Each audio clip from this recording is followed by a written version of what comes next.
For a month, one confrontation has spreading outward from a single capital. What began as pressure on the sea lanes has become a war fought on many fronts at once. Start with the bases. Through July, Iran's Revolutionary Guard Corps moved from striking ships to striking soldiers. On the 28th, the Guard's aerospace arm fired a volley of ballistic missiles at American forces at an airbase in Jordan. It was the first direct missile strike on United States troops since a fragile pause earlier this year. American and Jordanian air defenses caught every one of them, and no one was hurt. 2 days later, the United States struck back inside Iran. Within a day, the Guard answered, sending drones and missiles at American facilities on 2 more bases, one in Kuwait and one in Bahrain. The Guard claimed it had done heavy damage. American commanders would not confirm it. In Kuwait, authorities did confirm something graver. A foreign worker at a company site had been killed in an earlier strike on Kuwaiti soil. Line the month up and the shape is clear. Missiles at tankers in the Strait of Hormuz, drones at Saudi oil, a base in Jordan, then Kuwait, then Bahrain. Each strike a step higher than the last, and the steps are getting shorter.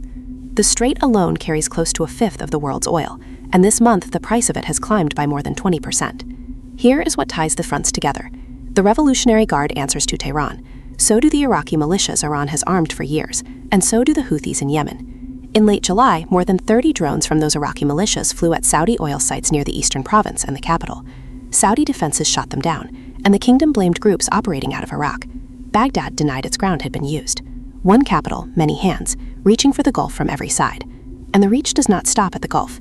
This week, the same campaign surfaced far to the west, in the Mediterranean. British prosecutors charged a man with scouting a target for the Guard, not a ship, not a base in the war zone, but Britain's largest military base overseas.